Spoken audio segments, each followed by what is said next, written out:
past Monday, March 13th, the Euclid Police Department was involved in an officer-involved shooting. This is an ongoing investigation being conducted by an outside, independent agency. This thorough investigation will take time.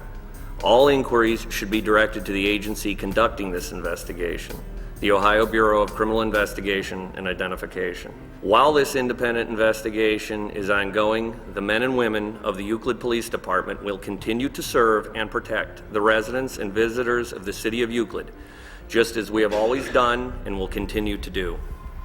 Thank you. All right, if we could maybe just discuss the incident. Sure. Describe how you got the call, what led you to that call, what you heard, what you observed, all that good stuff. And at the end, if we have some follow-up questions, we'll ask you. Okay. I was dispatched to a suspicious vehicle call. The information that the dispatcher gave to me was a resident had called, said she observed a vehicle that had been idling for like 20 minutes in front of her house. I think the wording she used was didn't belong there. I told Officer Rhodes over the air, we're going to end up pulling this guy out of the car. He told me via radio that once you get here, we're going to end up pulling him out, and that when he said that I knew that he needed another vehicle, another officer there, so that he could pull this male out because some sort of crime was being committed or some investigation needed to be done further into it. It wasn't one of these, okay, see you later, have a good day. Something further was going to happen. My name is KAREEM HENTON. I'm one of the co-founders of Black Lives Matter Cleveland. I'm about to listen to some of the recordings from the BCI investigation regarding the murder of Luke Stewart.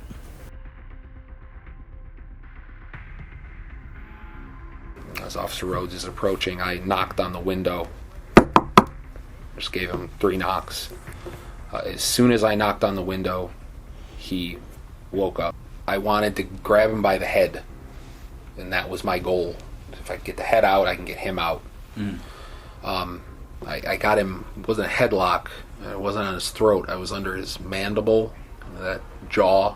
I think they call it the mandibular angle pressure point or whatever it is, but it's very unpleasant to have that happen. As me and him were struggling, the car started moving. Shot in the chest and the neck, unresponsive, doing CPR. While driving? Yeah, he was driving.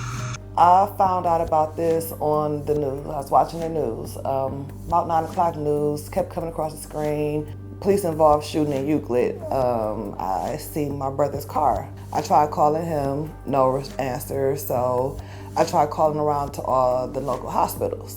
They didn't have him in none of the local hospitals.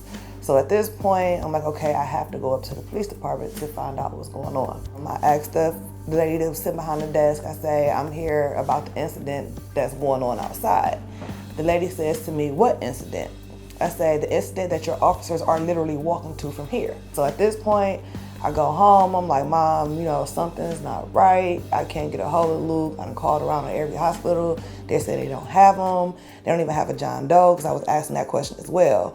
So at this point, me, my mom, and my 2 cousins, we go back up to Euclid Police Department. My mom just go in and just was like, y'all killed my son. Luke was sleeping. The officers acknowledged that their actions would have startled him when they woke him up and caused him confusion. They didn't announce themselves as police officers. All that Catalani did was knock on the window and wave, and then Luke woke up, and Catalani immediately opened the door and started to try to pull Luke out of the car. At the same time, Officer Rhodes got in the passenger side seat of the car, put himself inside the car with his knees on the passenger seat, and started to push. They were doing a push-pull thing to try to remove him from the car. Again, Luke had not committed any crime. Rhodes' inability to deal with this kind of a situation that police officers confront all the time, removing person from the car, encountering a person asleep in the car, that's not a unique situation in policing. But his complete inability to deal with this situation in a legal way, it exposes the problems within Euclid's training, because Euclid did not have any training in how to remove a person from the car. Euclid certainly didn't train on how to to jump into the car. None of that was covered by the Euclid Police Department's training. And instead, what was covered just months before Rhodes killed Luke Stewart was a defensive tactics training where they made light of the use of force against people and, just joked about beating people up. Who puts humor in excessive force training? That's something you take serious. You out here dealing with people. This is something close to military training. I've been to the military. They didn't have no humor in nothing they trained us to do. So to say that was humor, I feel like that was just basically telling your officers to go out there and be reckless. And that is the mentality that Rhodes had when he approached Luke Stewart on the morning that he killed him.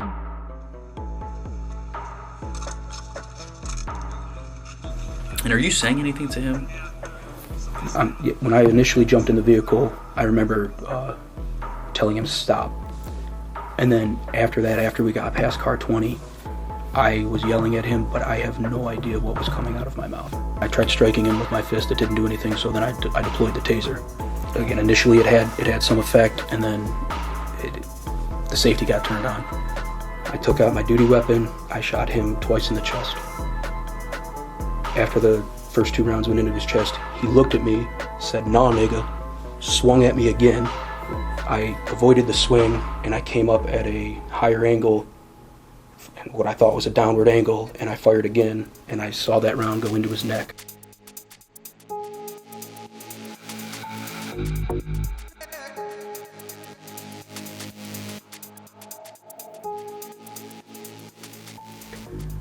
When that round went into his neck, I could see he kind of loosened up. It definitely had an effect.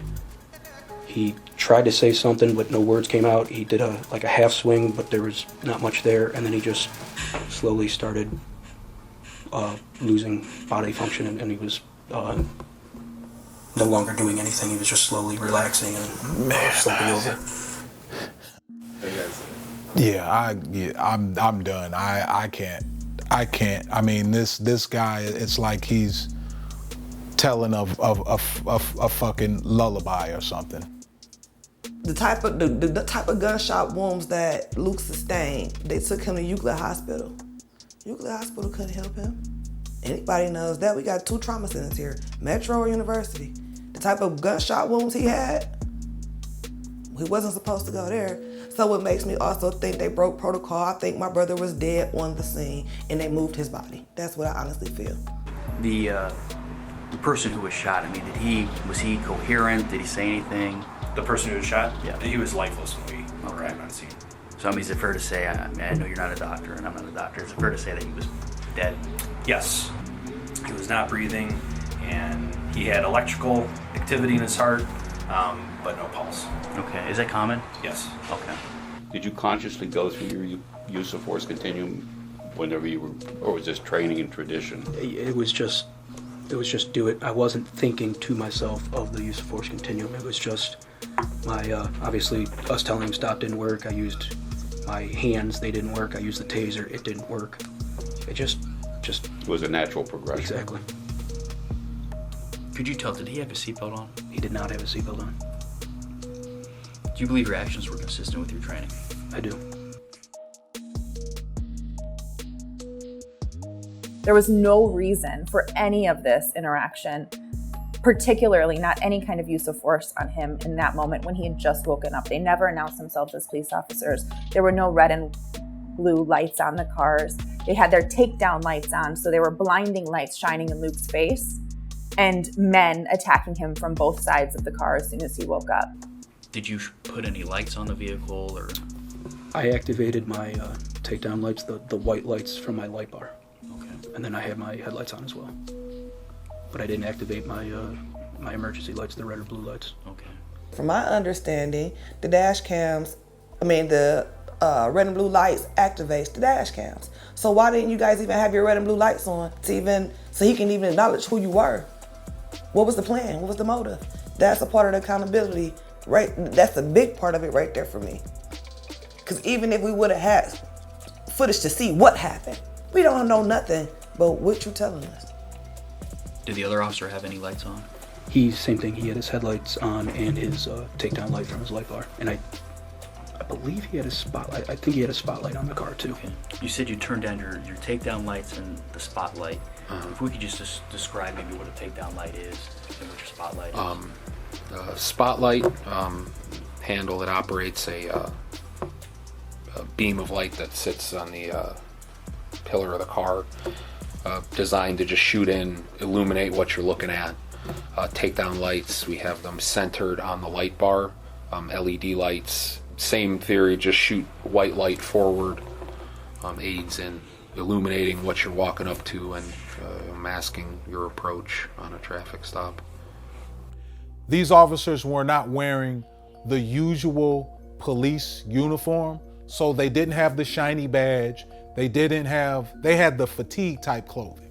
They had the skull cap that may have possessed some type of badge or lettering that identified them as law enforcement, but at nighttime, thread and needlework are not shiny like an actual badge. To top it off, waking somebody up into a potentially dangerous situation, they might not notice all that stuff. Both of the officers failed to turn on their dash cams. Catalani claims he forgot. Rhodes actually considered turning it on and decided not to. Rhodes' car was directly in front of Luke's car, so had he followed the policy of the police department and turned on his dash cam, we would have video of this. But he didn't. He decided not to turn it on. And that is actually something that was noted by the police department, that there was a failure to comply with that policy, but there was no discipline even for that. It's been hard. It's been hard. Luke's birthday is Sunday. The day Luke was killed was my daughter's birthday. It took a toll on my mom. My mom's health has been, going down, but she's still trying for the most part. His kids miss him. They talk about him. Just say things like, oh, I wish the police didn't kill my dad, Then, hey, that was my little brother. Me and my oldest brother, we both miss him to death. Like, if we could reverse the hands of time, we definitely would. But right now, at this point, we just want some type of justice at the end of the day. We don't want this to happen to another family. Because at the rate it's going to happen. This question for Chief Meyer. As far as the cameras, the dash cams, the body cams that Euclid Police uses, my understanding is that the dash cams only comes on when the overhead lights are on. Is that correct? That is when they'll automatically come on, or should automatically come on. Now, with the body cams, is it up to the officer to turn it on? What is the rule for them to turn the body cams on? We don't issue body cams, so we have a group of officers. If they want to purchase their own, they're permitted to purchase their own. Okay. And we do have kind of since it's not a mandatory wear, we don't provide them.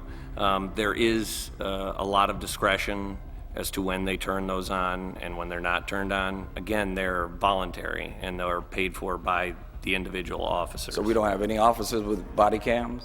Or we do have some? We do. Right. We do have officers with body cams, yes. Right. So you said, but it's up to them when they want to turn it on or turn it off? It's even up to them if they're wearing them or not wearing them, because we do not provide them.